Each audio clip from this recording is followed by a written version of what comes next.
আপনাকে পাবো না, আপনার বাচ্চা পাবো, কাচ্চা পাবো, আপনার সন্তান পাবো, ভাই পাবো, কাউকে জাত দেওয়া হবে না।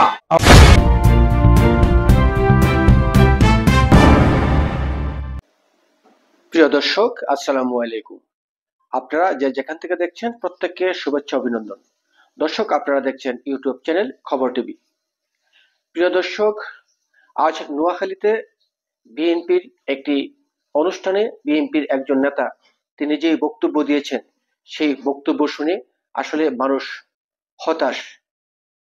কারণ হচ্ছে সামনে নির্বাচনে সাধারণ মানুষ চিন্তা ভাবনা করছে বিএনপিকে ভোট দিয়ে ক্ষমতায় আনার জন্য, কিন্তু বিএনপির এই 5 তারিখের পর বিএনপির যেই কার্যকলাপ সারা দেশে লুটপাট, চুরি, ডাকাতি, মানুষ হত্যা সহ নানা অপকর্মে তারা জড়িয়ে গেছে। ফলে অনেকটা মানুষ তাদের কাছ থেকে মুখ ফিরিয়ে নিচ্ছে।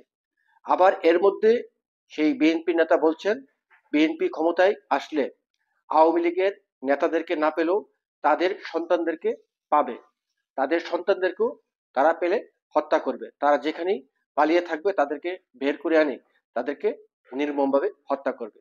তো এমন পরিস্থিতি যদি হয় তাহলে তাদেরকে মানুষ কিভাবে বিশ্বাস করবে, তাদেরকে মানুষ কেন ভোট দেবে?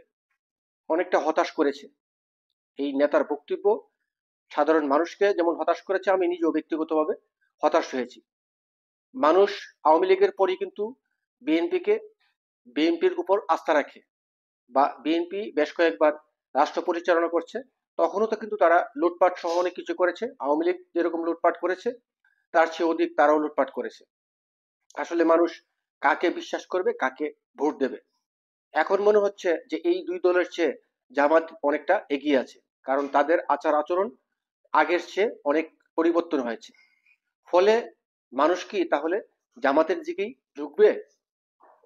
প্রিয় দর্শক, ওই নেতার বক্তব্যটি এই ভিডিওতে দেওয়া হয়েছে। আপনারা বক্তব্য শুনে আপনাদের মতামত কমেন্ট বক্সে লিখে জানাবেন।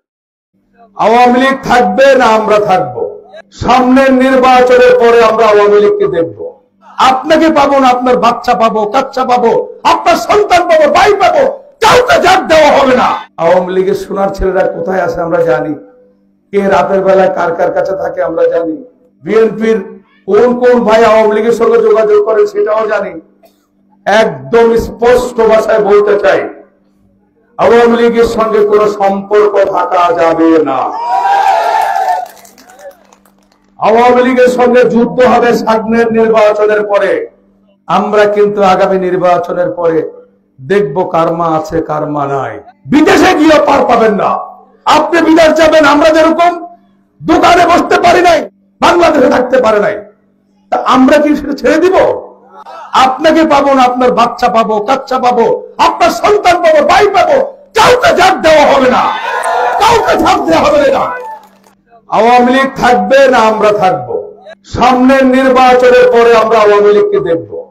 আপনাকে পাবো না, আপনার বাচ্চা পাবো, কাচ্চা পাবো, আপনার সন্তান পাবো, ভাই পাবো, কাউকে জাত দেওয়া হবে না। আওয়ামী লীগের সোনার ছেলেরা কোথায় আছে আমরা জানি, কে রাতের বেলায় কার কার কাছে থাকে আমরা জানি, বিএনপির কোন কোন ভাই আওয়ামী লীগের সঙ্গে যোগাযোগ করে সেটাও জানি। একদম স্পষ্ট ভাষায় বলতে চাই, আওয়ামী লীগের সঙ্গে কোন সম্পর্ক থাকা যাবে না। আওয়ামী লীগের সঙ্গে যুদ্ধ হবে সামনের নির্বাচনের পরে। আমরা কিন্তু আগামী নির্বাচনের পরে দেখব কারমা আছে কারমা নাই। বিদেশে গিয়ে পার পাবেন না। আপনি বিদেশ যাবেন, আমরা যেরকম দোকানে বসতে পারি নাই, বাংলাদেশে থাকতে পারে নাই, তা আমরা কি সেটা ছেড়ে দিব? আপনাকে পাবো না, আপনার বাচ্চা পাবো, কাচ্চা পাবো, আপনার সন্তান পাবো, ভাই পাবো, কাউকে জাত দেওয়া হবে না, কাউকে জাত দেওয়া হবে না।